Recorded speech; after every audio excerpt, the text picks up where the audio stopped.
in this episode, we're taking on a medium challenge called Sandworm. Now, I actually wanted to read something about the machine info, but I think it's just going to spoil it for everybody. So in the meantime, I performed a Nmap scan, and I found a couple ports that were open, namely port 80, 22, and 443, which means we have a website and we have SSH. Now, the port 80 basically just redirects to HTTPS, as you can see from the scan result. And I also already found a domain name, which is ssa.htb, and we're gonna check that one out. What do we make with this information? Well, first of all, we take a sip from our beverage, and then we think about our life choices and try to visit this website. Now, this website is called Secret Spy Agency, which I don't know what's that's supposed to mean. Is this like a fake FBI website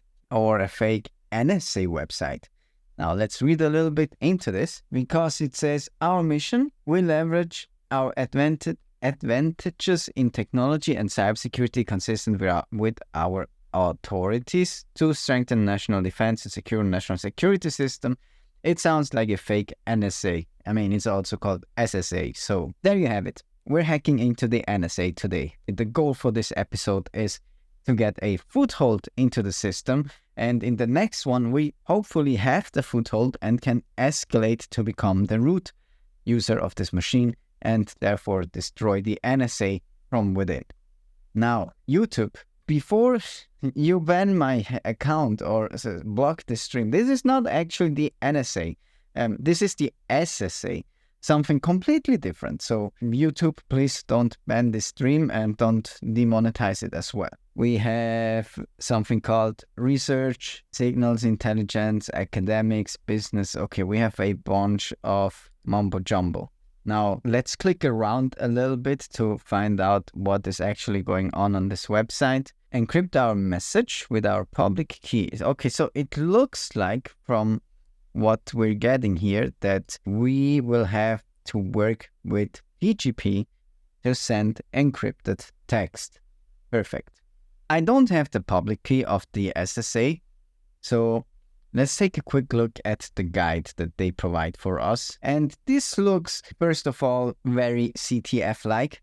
But second of all, it looks like the thing we need to exploit today. Now, practice by importing our public key and encrypting, signing, and verifying messages. Okay, so now here we have the PGP public key from the SSA. Maybe Kali already comes pre-installed with some kind of tool that can handle this for us. Funnily enough, I teach a subject at school where PGP is part of the curriculum, so I should hopefully know what I'm doing. Otherwise, my students watching the VOD will be like, hey, how the hell are you allowed to teach this to us if you don't even understand it yourself? Make sure to use verified open source programs such as KGPG, Cleopatra, OpenPGP, etc.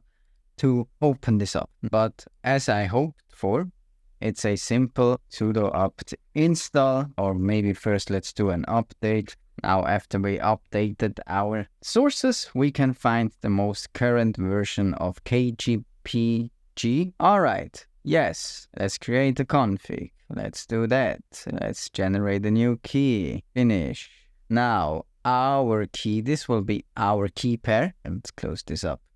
This will be our key pair. This will be my initial key, because I don't know what we're doing with this key. Let's just go on. No email address, password is empty. Do I need the password? 1, 2, 3, 4, 5. Does it have to be secure? Isn't this strong enough? Okay, I'm stupid. I can use whatever password I like. 1, 2, 3, 4. 1, 2, 3, 4. Okay, now here we're creating the key. New key created. Okay, and now I want to import this key. So let's save this page as an ASC key, or maybe I have to do it by hand. So let's just copy this, go in here, and let's touch what is it? SSA.asc. So we have their key. Now let's write in it. Boom.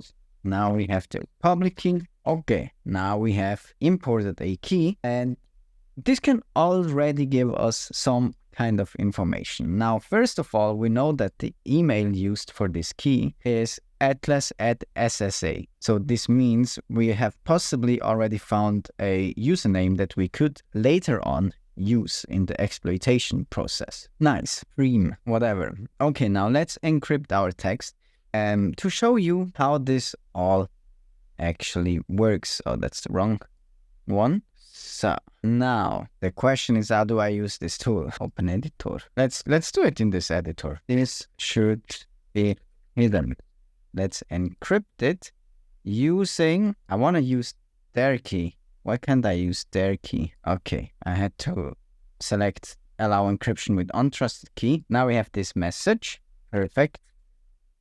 And now let's decrypt the message and we get something in here. All right, okay. This is a great point of entry because potentially we could add an XSS payload in here. So let's go with that and try it. But I think, therefore I am. That's not the way to go because it told me that it was like an template injection attack. So this may not work like I want to. Now this one. Okay, let's get our key in here. Just trying out what this website can do for us. Can we export public key? Let's export it to clipboard. And now let's paste it in here. And let's decrypt the message. Oh, wrong button. Let's encrypt the message. Now we're getting this encrypted text. All right. And let's copy this over here. Let's open our trusty editor. Let's paste it. And then let's decrypt it with our key 1, 2, 3, 4. Okay. And it says, this is an encrypted message for initial key. If you can read this, this means you successfully used your private PGP key to decrypt a message meant for you and only you. Congratulations. All right. I think we got the gist of how to encrypt and decrypt text and read and unread text. So for those of you that don't know, in PGP, you use a private and public key pair. The private key, I mean, the name gives it away. It's your private key. You don't give it away. The public key is for the public. So you can encrypt the text for someone else using their public key, and they can then decrypt it with their private key. I have a whole video on my second channel about encryption, so you should maybe check that one out if you missed it. Now enter your public key. This should still be in our thing, right? And in here, enter a signed message and your public key to check if you signed it correctly. All right, let's try signing our stuff with our public key. This message is signed. Sign, verify. All right, let's just copy this entire thing in here.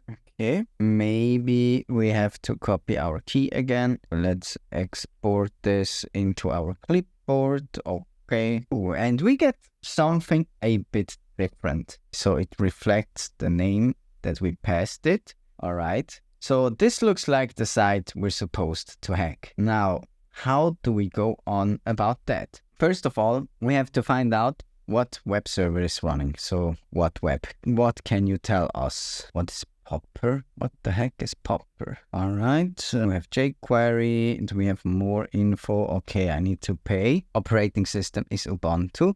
Does our scan say what kind of web server is running? You know, I mean, if we're talking about template injection, then a Flask server works differently than, let's say, a C# server. So let's find out what kind of server we have in the backend. So we have an Nginx, which is running the entire fun thing. Maybe they tell us on the website by using the cookies from a certain framework.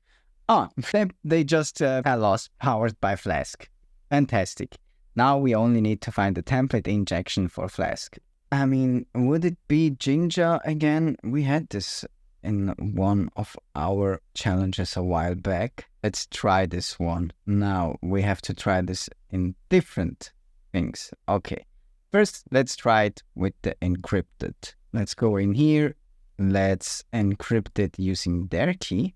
So we have to allow encryption here. Let's copy this, paste it. Okay, so this doesn't work. This just gives us a message from them.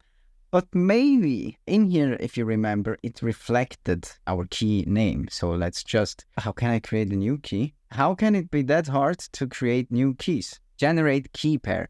Now the name is just gonna be plain simple our payload, right? That should work. Okay, continue. The password will be 1234 and okay. Now let's wait. We have something in here. Let's export this public key to clipboard.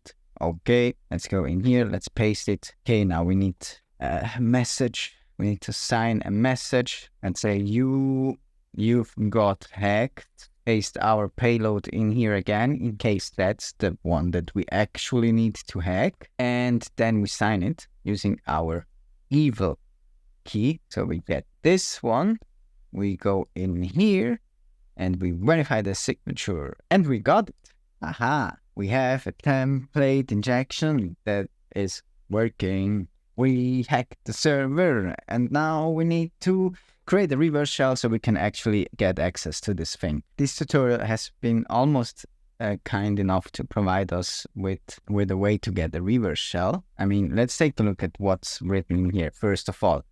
Then we can, let's open it up. Call it payload 1, paste it in here, and then we have open bash. Okay, now I like to move it with the ref shells website, and now in here, first of all, let's open up a new tab. Let's see what's our IP. This is gonna be our payload, so let's go back in here and paste that in here. All right, what do they suggest on this website? Bash C. Okay, maybe, I don't know. Let's try it with this one. I mean, that's the simplest solution that we could find to this problem. Can we?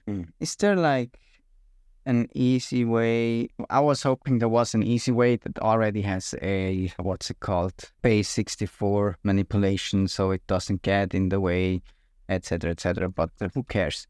Let's try it like this. Let's get payload 1. Now let's get this. Do we need to read? I mean, should work with the read. Key management, keys, generate key pair. This is your new name. Okay. Continue. 1, 2, 3, 4. Okay. All right. Let's do the same.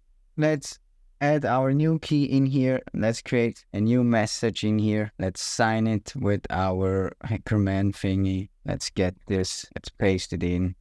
Verify signature. And let's see if we got something. All right. Okay. We have to find a better way to do this. Sometimes hacking is just trying different payloads until one works out the way you want. And we get an internal server error. Again, maybe we have to base encode it first. Or do you guys and girls and everything in between have any suggestions on what could be a valid payload? Because it looks like my payloads aren't quite working out the way I want them to work out. We just changed this part with the ID to be echo something something something followed by a base 64, and in here we put a ref shell payload which we will get from, where is it? From here. Now this one should be the correct one, and open a new tab,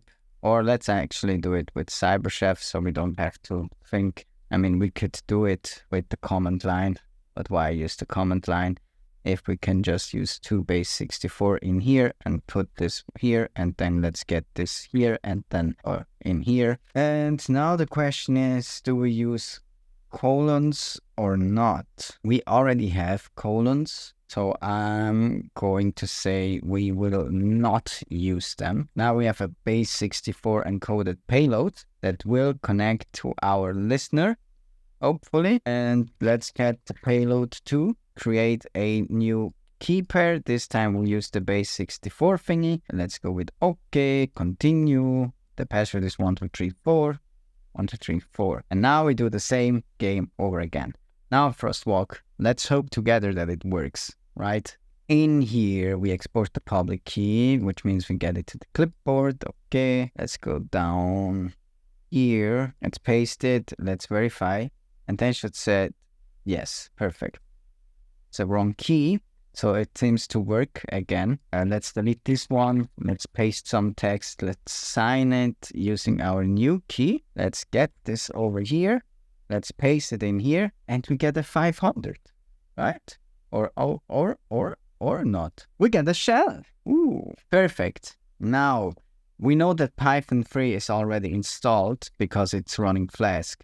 So we can get a nicer shell, pty spawn, right? And then followed by a bin bash. And now we're already Atlas sandworm. All right, okay. So we got our first foothold. Perfect. Now the question is where are we? How do we get home? And why is nothing in the home? What's in the config? Fire jail? That doesn't sound like what I want it to sound like. Security sandbox. Oh no. So it seems that we are blocked by a security sandbox. Now we have to find a way around it, and so that we can access the actual system, because it looks like we are in some kind of sandbox and can't really access the system right now, but we got a foothold into the sandbox. So next week, we will try to escape this sandbox. So make sure to join in next week on the live stream or on the next VOD to see how we will escape this fire jail security sandbox with ease, hopefully, and become the root user of this machine once and for all. Bye-bye.